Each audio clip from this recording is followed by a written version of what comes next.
Hi, everybody. My name is Melissa Brown, and I've positioned my ring like just the right place where it's coming right off of my glasses and causing a glare. So I'm sorry about that. But I'm delighted to be here today. I appreciate you taking some time to spend with me. And I thought what we would cover today is a little bit about just so you kind of know where we're going. I'll tell you a little bit about my experience and how I got involved in social media.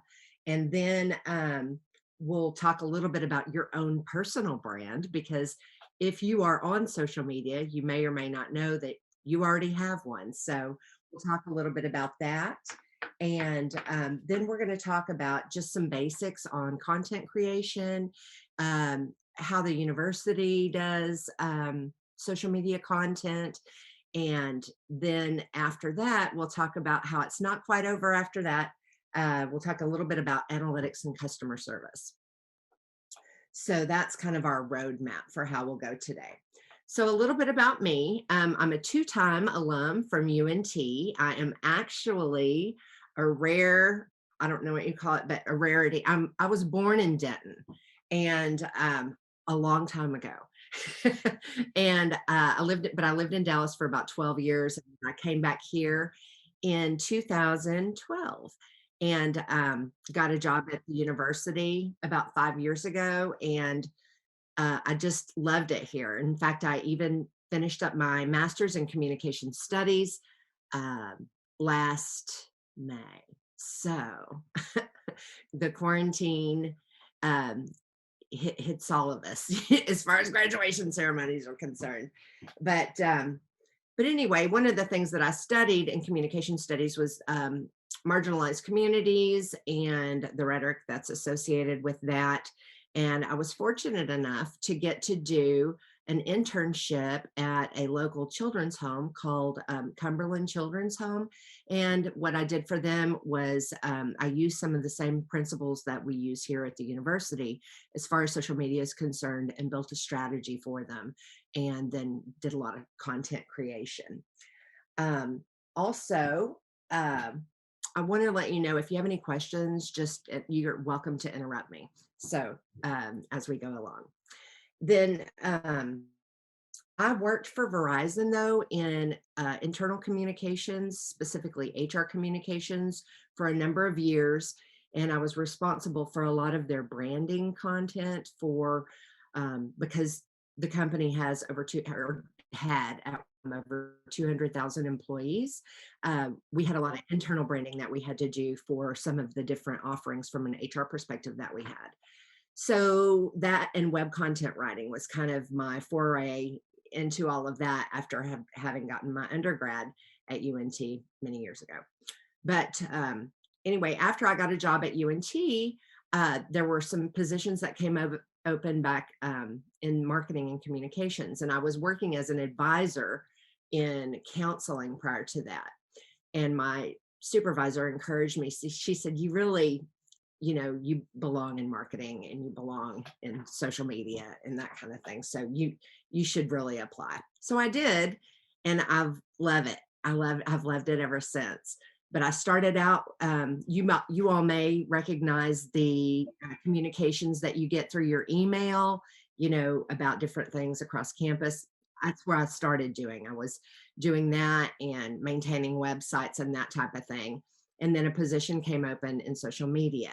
And I had never worked in um, social media as a career before, but they had faith in me and knew that I could do it because it's a giant leap. A lot of people think, well, I'm really good at managing my own personal social media. I have a lot of followers on Instagram, so this isn't going to be a problem for me. But the fact of the matter is, they're very different. And I spent the first probably year and a half trying to get my feet under me and figure out what in the world was going on because like I said, it's just so different. um, and then so the other thing I just wanted to mention briefly is, and I know probably a lot of you all know this, but whenever you're building your resume, you want to make sure if you're looking for something specific to social media, if you have any examples that you can put in there, then that's going to be really helpful to you. And if you show on your resume that you can build audiences, or that you have an understanding of analytics as far as like, what you're looking for as far as engagement is concerned. And we'll talk a little bit more about this in a little bit. But that's super helpful. And I will also say, and some of you probably already know this too, but a lot of folks are using those templates now for resumes. They're more slick, and you can put more information in a condensed space, since a lot of people really only want to look at that one page. And people are using Canva, if you're familiar with that. There are lots of different resume templates there for you. If after this session you have a resume that you just want somebody to take a look at, y'all are more than welcome to reach out to me, and I'm glad to do that, or answer any other questions that may come up between after this session that you might have as you're working towards things. So next I just wanted to talk a little bit about your personal brand.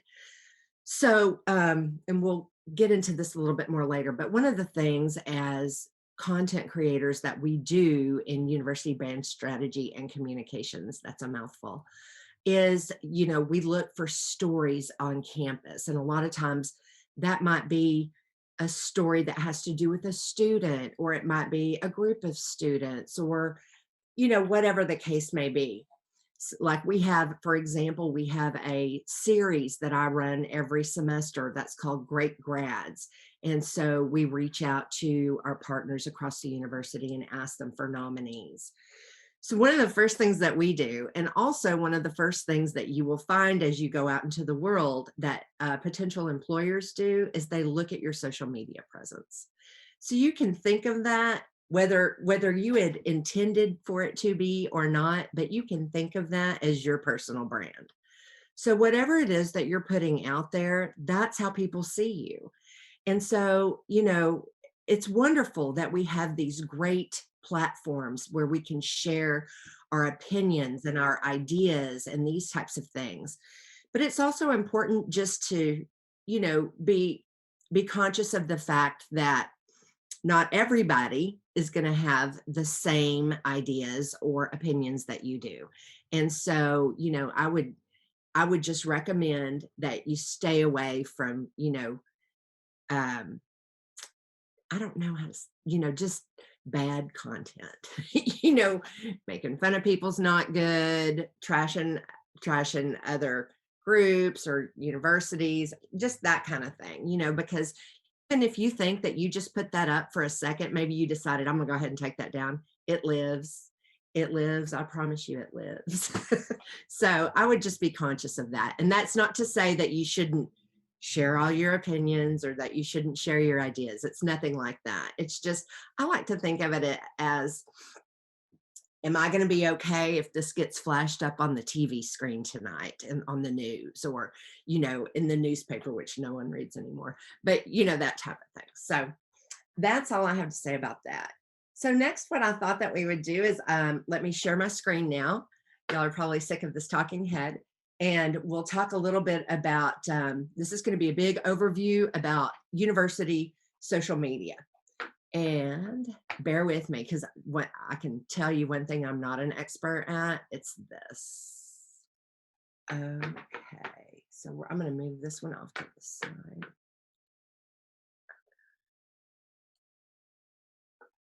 So can everyone see that now?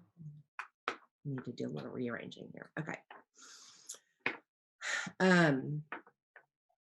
So I'm not sure if that's big enough for you to see it. But so the way that social media is divided up as far as the university is concerned is we have like University Brand Strategy and Communications, which is what I had referred to earlier. And that's kind of like the main marketing group for the university. Then each of the colleges and maybe some departments also have their own version of social media.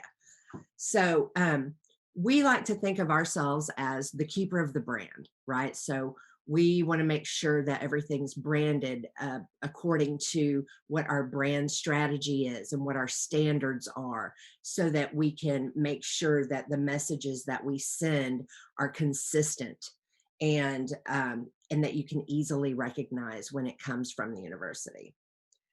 So what to expect in this presentation, we're going to talk a little bit about the importance of social media, and then we're going to talk about how we manage the accounts, and then we'll go a little bit into content creation. And then, like I said, after that, I'll talk to y'all a little bit about how we manage our customer service and our analytics, just so that you know, because a lot of people think, oh, social media, I can take a photo and write some stuff with it and put it up. Yes, but when you're doing it for another entity, there's so much more to it. You know, is the color right? I mean, we have strategies that are associated with each of the different platforms. You know, we also have style guide that we use. We use AP Style, but we have a UNT version of AP Style. So it's, there's just so much more to it. And you may find a mistake here and there, but we do have a rigorous process that we go through from an editing perspective too. But just like anything, we're humans that are doing the things. So sometimes things get by. And then, so one of the things that we're responsible for is building the image of UNT, just like I said. So we want to make sure that everybody that we can get to is aware of UNT. And I can tell you from personal experience, when I got my undergraduate here, it was known as a commuter school. We didn't have much school spirit or anything like that. And now it's a lot different. I mean, granted, this last year hasn't been, but but you know, there's much more school pride, and people are far more engaged in the different events and activities. And so, you know, so it's important that we're able to portray the university in the right kind of light. So in addition to social media, we do strategic communications, and we have a public relations program that also helps us be the keepers of the brand. And so from a communications and marketing perspective, we, like I said, we're like the bigger marketing group for UNT.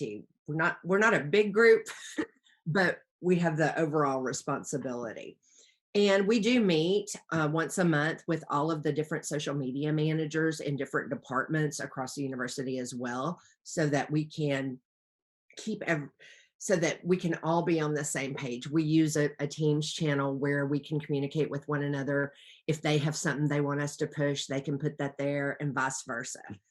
So our division, UBSC, includes social media, recruitment, marketing, and that's where we're trying to get more students to come in. Advertising, and that's going to be anything from advertising on Facebook to advertising on TV to TikTok, any of those things. Web development, and that's where we have a centralized web team that helps to manage all of the content on the web.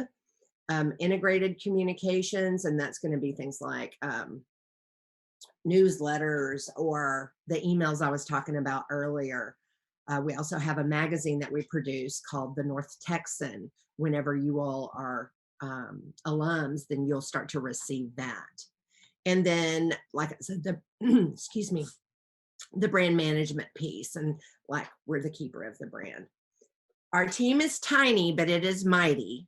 It is myself and my boss. And between the two of us, we manage Facebook, Twitter, Instagram, LinkedIn, TikTok.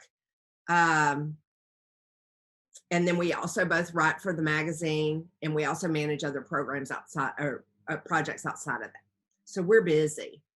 And we actually have an opening right now. There's another senior communications specialist, that position that's open. But so, and the accounts that we manage on Facebook, it's called at North Texas. On Twitter, it's at UNT Social, and on Instagram, it's at UNT. So one of the things that, this is kind of an obvious thing, but that's super important about social media, is that it gives us the ability to connect directly with students where we might not otherwise be able to. I can tell you that whenever the pandemic hit, I mean, that's the primary way that we would post things about what was happening with the university on social media, and then, work with the different questions that came in. Do you have any questions so far? Let me just ask that. Nope. Okay. And so we can send out emails, and that's great, except for not everybody checks their email account, right? So, but we still do that. And then we also post all things on all the channels. So it just allows us to be able to do that, and allows us to interact in a way where we can collaborate with the student community and the overall community. So, maybe we want to have a contest on developing a new flag. We're not going to, because we love our battle flag. But or maybe we're looking for something, a way to promote an event, or we're looking for people who are super creative. We can reach out on social media to do those types of things. And so this is just kind of a snapshot of how big it really is. So when you look at how many people are active by platform, now that's not for us, but I will tell you, we have close to 200,000 users on Facebook, and we have 250,000 on LinkedIn, and we just hit over 60,000 on Instagram, and then I think there's another 23,000 on Twitter. So we have a pretty big following. And so whenever we are trying to be strategic about, so like I said, it's not just about writing the content, but we have to have a strategy that's associated with each one of the platforms. And for Facebook, it's more about, the groups are a little bit older, right? And we look at that. We look to see like what our demographics are, but they want longer stories. They want the personal connection piece. And then also, there's a move towards using more of Facebook groups. And we do have a plan in place to establish one of those outside of Mean Green Family for just students. But we had to put that on the back burner because of recent events, of course. But and then for Twitter, of course, they just want the quick and dirty, like whatever it is that's super fast. And, trends are real evident there, of course.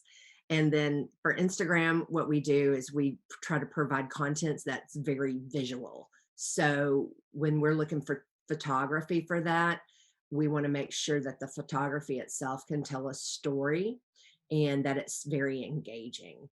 And we use the story portion for Instagram mostly for like delivering information. So let's say if we want to promote an event, or if we're looking to show, as an example, yesterday, Quincy, that one of the EAs did he sent us some footage on like what a day in his life was like. And so we put that on IGTV and then put a teaser to it on stories so that people can know that's one way they can get involved, or somebody's that's sitting on the outside that's not yet really, I mean, they're following us, but maybe they're in high school or perhaps even middle school. They can see that these tours are available both virtually and in person. And then maybe that leads them to go and sign up for one. So those kinds of things. And we like to do those days in the life of different people who are students, but maybe they also have another role on campus. And then LinkedIn, that's more for professional connections. We also use that to showcase different partnerships that we have. As an example, we've got a PGA partnership right now. We also have one with the Dallas Cowboys. And then there are other smaller partnerships that we have, but we showcase those there.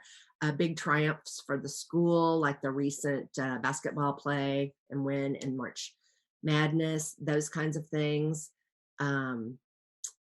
And big discoveries. So like from a research perspective, if we have big discoveries. So each one of our platforms has a style, and we liken that style to that would best go along with the audience platform. So we have a specific type of writing style for each particular platform. So whenever we're writing content, I'm writing one post for Facebook. I'm writing one for Instagram, and then I'm writing one for Twitter. I'm also might be doing one for the stories. And the other thing is, we also recognize that certain stories and certain types of content won't play on on certain platforms. So, you might not even see something on the same topic for each and every platform, right? So that's the strategy that's involved there. I've already covered this part. Um, so this is just these are some examples about how we engage and what we do while we're monitoring. And so that's part of what I was going to talk about a little bit later, but I'll touch on it here. So the engagement piece is whenever we get a story or somebody comments, like let's say, for example, if we reach out and we say, um, hey, who are our creators out there? Show us what you're working on that is UNT centric. And somebody sends back, they post a picture of this cute diving evil, excuse me, diving eagle sticker. Then we're gonna say, we're going to say something back to them, like this person got accepted into the school, and so they use the hashtag IamUNT. So we said, we're excited too, congratulations. So it's that back and forth thing, in that keeps people excited about the university, and we try to do that as much as possible. So it's like we want to make sure that we're engaging with the happy fun stuff, and then, in addition to the not so fun stuff that we, really do have to respond to as well. But we have a specific tone that we use.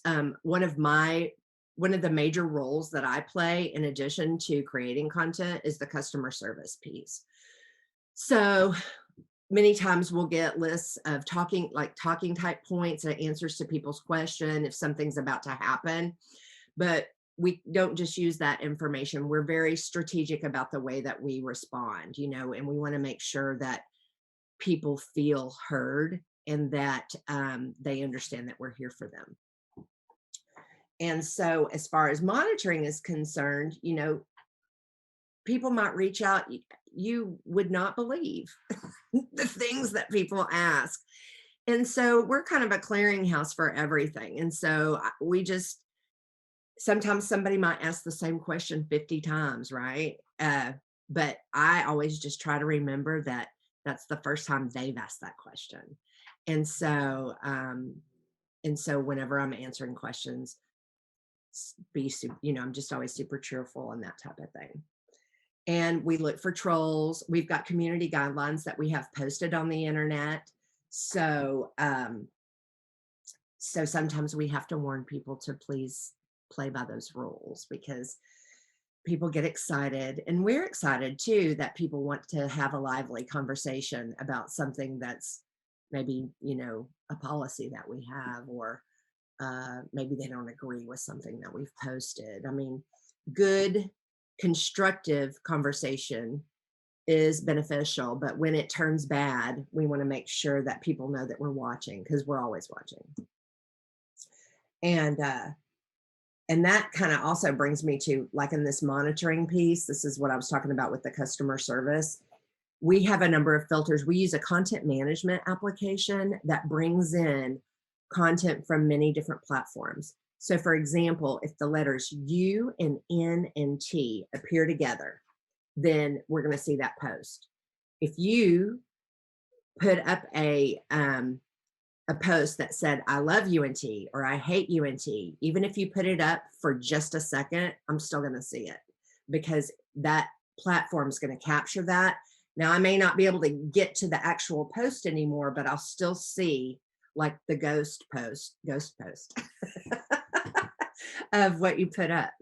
But that helps us to know when it's social listening. And so that helps us to know when others are talking about us, and so that we can stay involved in those conversations where they may not be tweeting at us or talking directly to us, but we can stay apprised of what's going on by doing that kind of um, peripheral listening.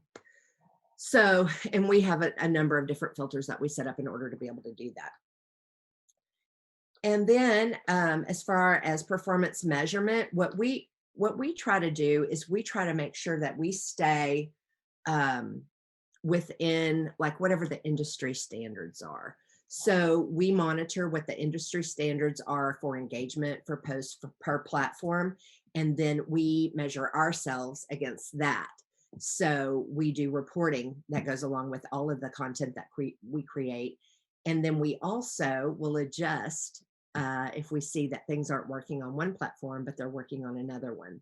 The other thing that we do in order to measure our performance is we look at our peers. So we have some software that we use that allows us to look at content that other universities have created that are similar to our size and have a similar makeup from a demographic perspective.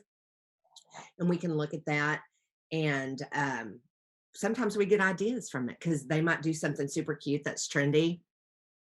And we're like, oh, we haven't done that yet. So let's go ahead and do that. And we look at it in a timely enough fashion that we're able to still get up on that trend if we need to. Um, okay, so we'll move on to this one. And it's like some of you might know Will Cruz.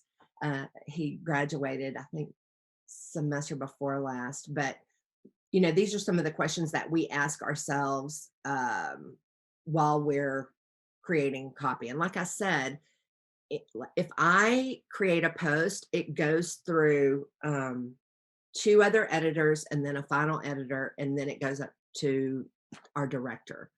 So lots of people look at that before it goes out, but that doesn't mean you still might not find something here and there.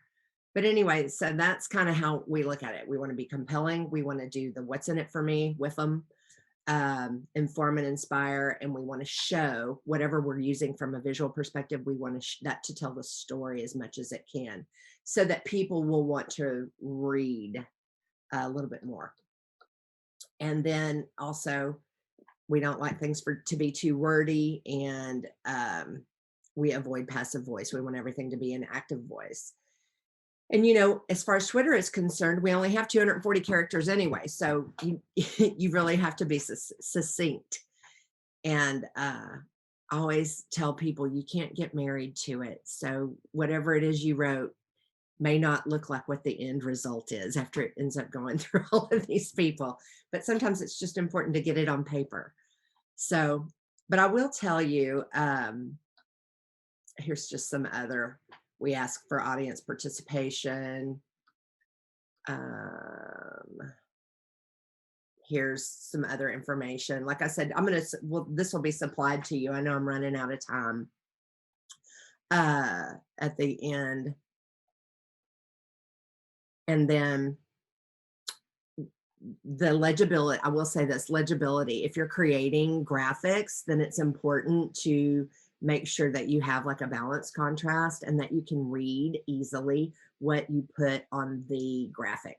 So a lot of folks think that when they're creating a graphic that they should get as much information on there as possible, but that's really not, that doesn't benefit you in any way as far from an engagement perspective. And so what's important is to capture their attention, and then they can read the copy and then go to the link of whatever you're trying to say.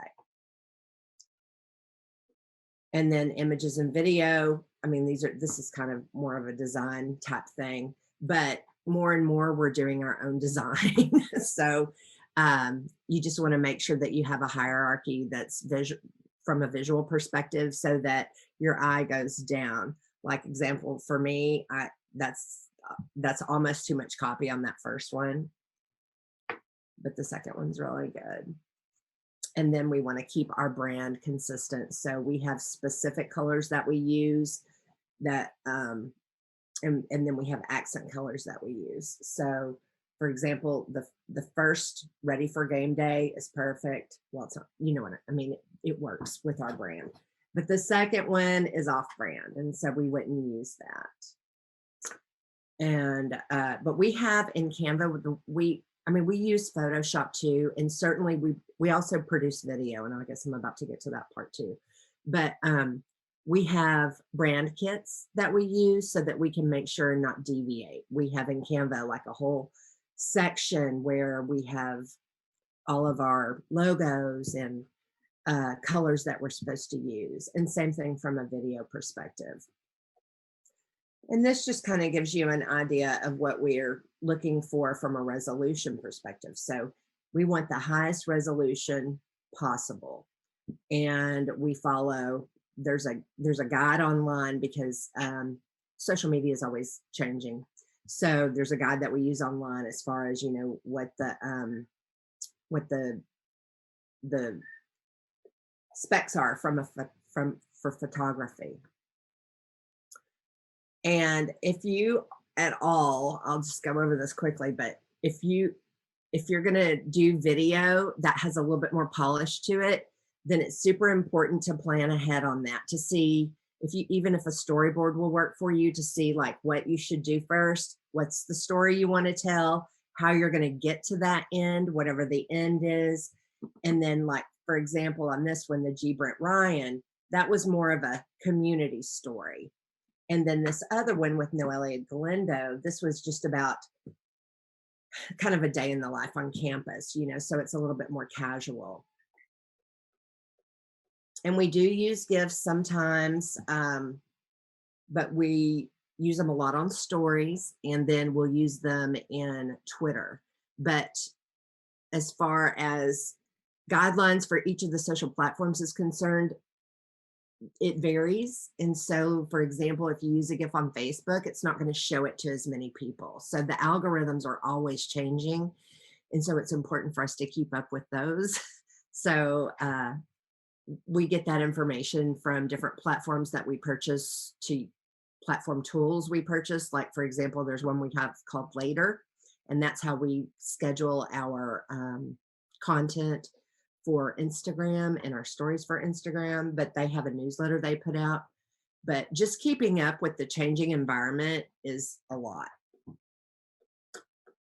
And we also create a content calendar, and that's super important. Sometimes you have to deviate from that, especially if you have a crisis that comes on board. We have to, you know, we might have to pull all of the content that we had scheduled, but it helps us to know what we're pushing out, because we know that from the students have told us, you know, what type of content they want.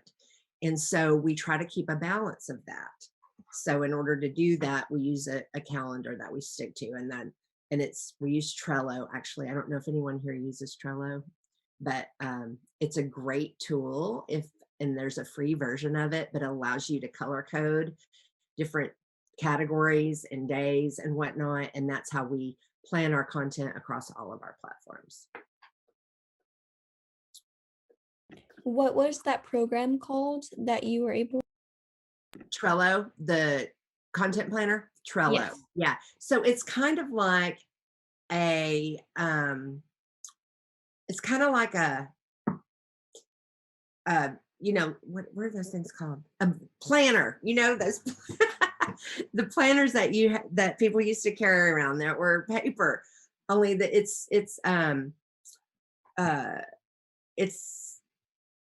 but you can move things around, you can drag and drop, you can do, and it's just been super helpful to us. And you can create different boards, you know. So for example, we have one that is just for all of the days, and then we might have one for incoming ideas. So anytime somebody sends something to me and says, hey, I heard about this student that is doing this, I can quickly move that over to Trello. But yeah, and then the voice here. So I was saying that we're very specific on how we write content. So I'm not going to go into the details of each of the different platforms, but like for Facebook, for example, it's a helpful, knowledgeable campus resource. So like we usually try to say, maybe it's an EA or an orientation leader who's giving you some instructions on how to do something. So it's friendly, but it's real global as far as the presentation is concerned, you know, and even sometimes on Facebook, we may even say, uh, we may even write the content so that it is towards the parents, because the parents are mostly on Facebook, and so we might say, does your eagle this? But so that's kind of how we do it. And it's funny because you'd think, oh, God, that must take forever trying to do that in three different voices, but you get to where you just do it. And then we talked about this already, analyzing our peers and our non-peers and using resources. And like, if you feel like something might not go over, that you got to listen to that inner voice, because here at the university, we are an inclusive community, we're a caring community, and we try to make sure that anything that we're putting out embodies all of that. So, if you have that little feeling that, then I would say don't put it out or get another opinion. But we are not, our building had some damage during the snowpocalypse, whatever we want to call that. And so we're not back in the building yet, but we will be towards the end of the summer. This is my information here. If you are interested in doing a shadow and you want to just come like spend a day, or not even a whole day, you can do like an hour or two, and I can plan some activities around or plan to be able to do some activities that would be beneficial to you so that you can kind of see what we do. You're welcome to contact me, and I'm happy to do that for you. You would also be able to see kind of the inner workings of the marketing group. So anyway, I would offer that to you. And then the only other things that I wanted to talk about, so if you're looking to try to get some, I'm going to shut this, but if you're looking to try to get some experience under your belt without like being out in front of a whole bunch of people, I would encourage you to create, maybe you have a pet that you want to create a page for, or maybe you love cooking. I just described myself. So like, as an example, I have this page. It's called Piggy Sue and Mabel Jane Tooth. These are my little dogs. And I wrote a little book, a little children's book with Piggy, and one of my cats is the main characters. I'm not getting rich off of that, but but it's a way for me to become familiar with how all of this works, and because I learn by doing. And I can also tell you, if there's a mistake to be made in social media, I've made it. So and then, or even on Instagram, this is my cooking one. And then you can see I don't even have hardly any followers. It's really just more for, like I said, for me to like get comfortable on what it is that I'm doing. And then I've got Pig and Mabel. But anyway, I would encourage you to do that, because it's helpful. It helps you to kind of get your feet wet and see what things you can do and what things you can't do, especially with creating stories, because they're always changing the parameters by which those things work. So half the time I'll go in to do something and I'm like, these are new buttons, you know. So you have to familiarize yourself with that. So I use my test accounts a lot. I have a Twitter account that I use for testing a lot. But I would say, if you're interested in a social media career, you should do it, because it's a lot of fun. It gives you exposure to all different kinds of things, from graphics design to video editing and production to copywriting. It's just a great place for somebody to get to get a good round experience in a lot of different things. So that's kind of all I had today. I'm sorry I went over my time, Sean. Do y'all have any questions? Hi, I have a question. Does UNT have a social media or analytics class or anything to do with that? I think that there is one. I know, okay, so I don't know what it's called, but I do know over in, I think it's in the college in the School of Journalism. I believe that there's a class there, and I also know that in communication studies there are classes that deal with media and the kind of some of the pitfalls of social media and the rhetorics behind all of that. But I don't know what they're called. They also offer, I will say this though, online, some as a UNT student, you can use LinkedIn Learning, and there are some social analytics courses on there. And they will give you a certificate. And I believe that that will carry over onto your LinkedIn profile and show that you're certified or whatever in that. So, Thank you. yeah. And then I have one more question. Mhm. Um, what are some other tips that you recommend for social media internships? I'm not somebody that posts a lot on my social media. I'm more so like into YouTube, things like that. I don't have a huge following by any means, but that's more so the route that I do.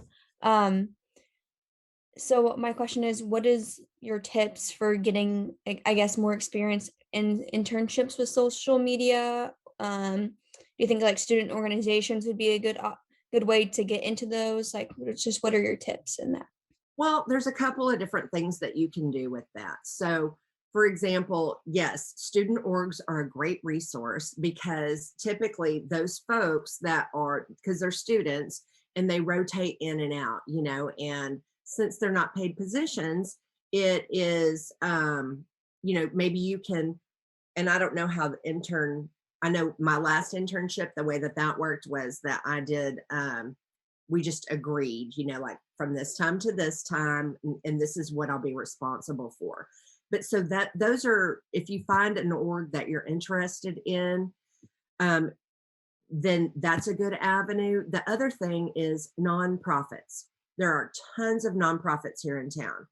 And because money's usually tight there. They don't really have the budget to pay somebody. And it gives you, because a lot of times you have maybe a little bit smaller audience.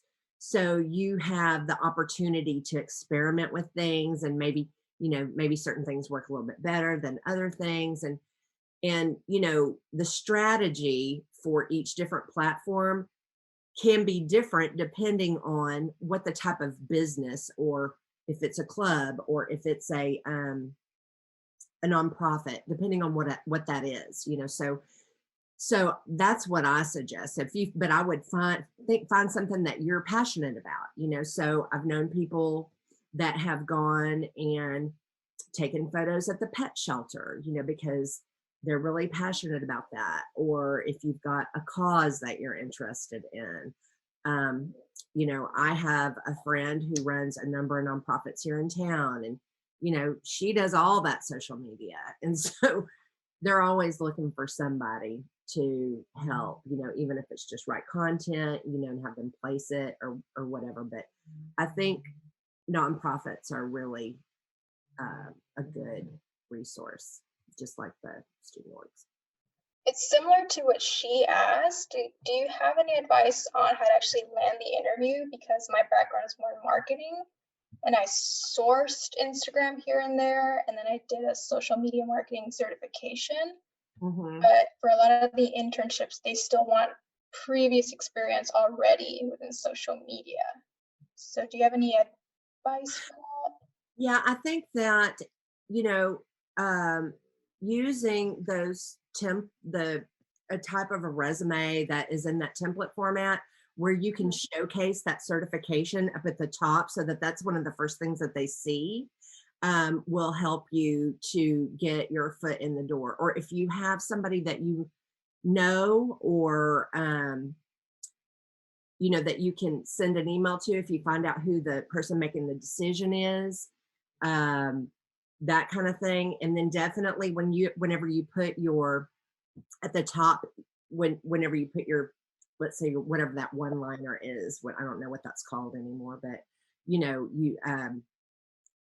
you can say certified social media, blah, blah, blah, blah, blah, right? So you want to make sure that they can see that up at the top, so that then you can, at least if you can get that interview, then you can sell yourself, you know. So, but and it's, so even though, like I said, there's a huge difference in your personal social media accounts and then managing for either a small nonprofit or a small organization versus like a large organization. Still, if you have good content that you're maintaining on your own pages, you know, it's okay to use that. Especially if it's something like not just, you know, Melissa Brown, if it's my dogs, or, you know, if I've got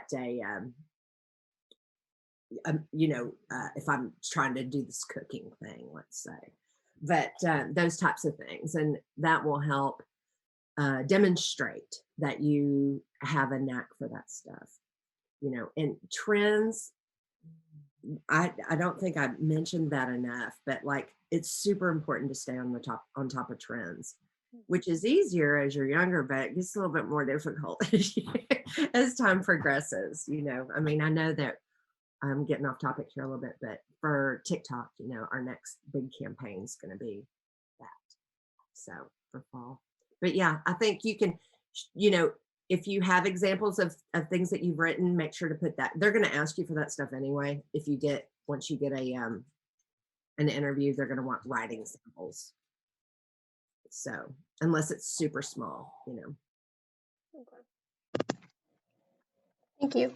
Yeah, you bet. I really appreciate y'all coming today. Thank you so much for listening to me. Thank you for coming, Melissa. I really appreciate it. And just as a self-serving plug, the Career Center does have internship specialists that specialize in helping students find internships. You also have a specialized career advisor or career coach that focuses on your majors that can help you walk through this. So we don't do the thing, so we try and connect you with as many people in the community as we can, but we can also help with interview prep, with resumes, however, not as good as Melissa can. So we both get as many people in on your career search as possible. But if you have questions, email them to us, look at our site, but also look for the community for people like Melissa who are willing to help you. But yeah, are there any other questions, last minute questions for Ms. Brown? Hi, I have one more question. Am I able to connect with you on LinkedIn?